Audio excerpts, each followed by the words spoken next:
श्रद्धा मूल्यवान है। यह जरूरी नहीं वो पत्थर पर हो या परमात्मा पर। पत्थर पर भी हो सकती है, तब पत्थर भगवान का कार्य करता है। हरे कृष्णा दोस्तों, मैं हिमेश नागर। मैं आपको जो प्रसंग बताने जा रहा हूं, ये भेजा है दिल्ली की सरिता ने। दिल्ली की सरिता जो हमेशा लड्डू गोपाल की सेवा करती है।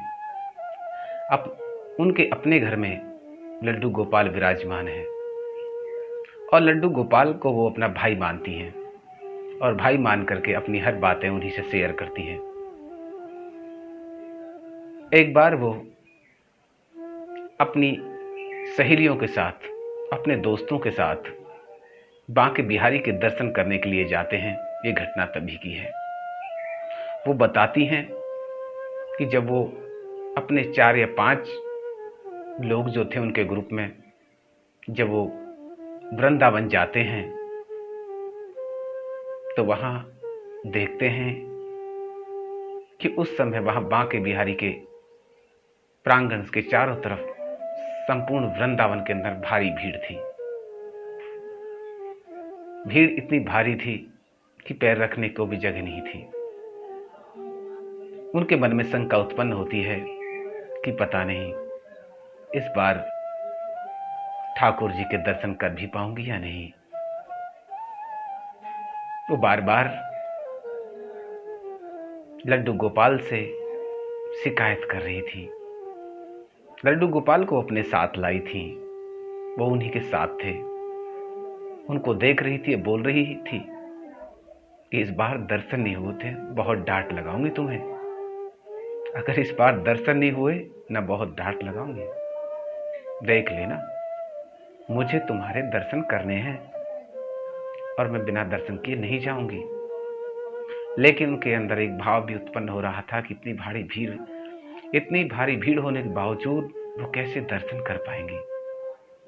उनके साथ एक और उनकी सहेली भी थी जो उनके साथ थी। वो दोनों चल देती, आगे बढ़ती हैं, मन में सोचती जाती हैं, बांके बिहारी के मंदिर की तरफ पैर बढ़ाती हुई जाती हैं। जाते जाते इतनी भारी भीड़ में उनके पास लड्डू गोपाल भी होता है।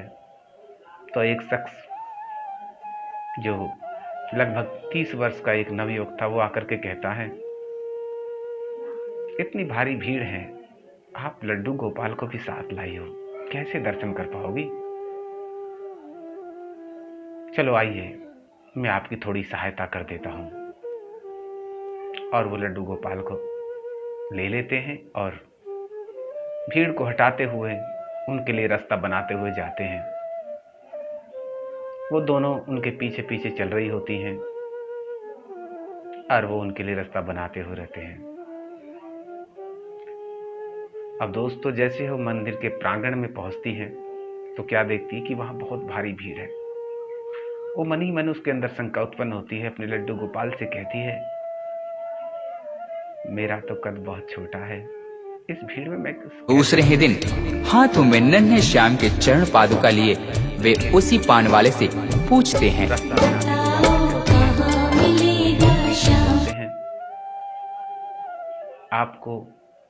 आप शंका ना करें, हालांकि भीड़ ज्यादा है, आप शायद आपको लड्डू गोपाल दिखाई ना दे, तो आप चिंता ना करें, मैं गोद में उठा करके मैं तुम्हें दर्शन करा दूंगा। और हंसते हुए ऐसे भीड़ को चीरते हुए आगे ले जाते हैं।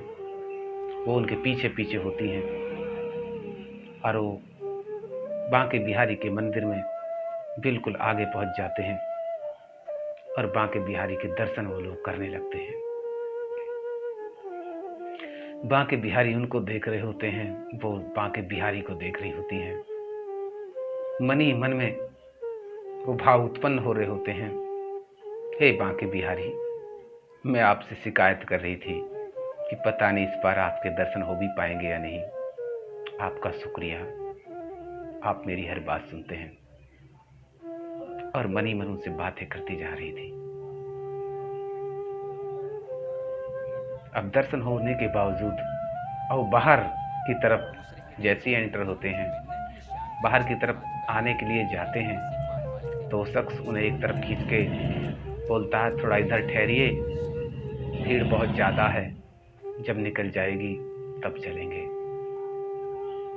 ऐसा लग रहा था मानो उस व्यक्ति को वृंदावन के एक एक चप्पे का पता हो, हर स्थान का पता हो। जब भीड़ निकल आती है तो वो हमें हमारे साथ होता है और हमें बाहर की तरफ ले आता है, और हम सभी एक दूसरे से बातें करते हुए आते हैं। वो कहता है, बहन जी दर्शन हो गए? आप बहुत शिकायत करती हो ना, बहुत शंका करती हो, अच्छे से दर्शन कर लिए क्या बांके बिहारी के? ऐसे कहते हुए वो चलते हैं। वो उन्हें जहाँ उनके और लोग थे ग्रुप के, उन्हीं के पास ले जा कर के छोड़ देता है। अब जैसे ही वो वहाँ छोड़ता है तो वो उन्हें धन्यवाद बोलने के लिए मुड़ती है कि कम से कम उन्हें धन्यवाद तो कह दूं। तो जैसे वो मुड़ती है तो दोस्तों वो उन्हें कहीं दिखाई नहीं देते हैं। वो अंतर्ध्यान हो जाते हैं। वो चारों तरफ देखती है, जिस इंसान ने हमारी इतनी मदद की थी वो कहाँ चला गया। वो अपनी माँ पर फोन मिलाती है और ये सारी घटना बताती है। तो उनकी माँ कहती है, सब कुछ हो गया, तुम उन्हें पहचान भी नहीं पाई। वो स्वयं बांके बिहारी ही थे, स्वयं भगवान थे जो तुम्हें दर्शन कराने के लिए आए। तब उन्हें याद आता है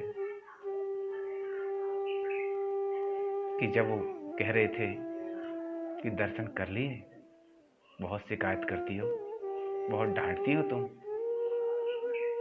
तब उन्हें याद आता है कि उन्हें मेरी हर बात जो मैं सोचती थी उसका भी पता था, और मन ही मन भाव विभोर हो जाती है कि वो मुझे दर्शन कराने के लिए मेरे पास आए थे। तो दोस्तों, उस परमात्मा के प्रति अगर आपकी गहरी श्रद्धा विश्वास है तो हर पल आपके साथ होते हैं। वो हर पल हर बात आपकी सुन रहे होते हैं। आप जो सोच रहे होते हैं वो भी वो सुन रहे होते हैं। उनसे बोलने की आवश्यकता नहीं पड़ती, उनसे कहने की आवश्यकता ही नहीं पड़ती, वो मन के भाव को भी पढ़ लेते हैं।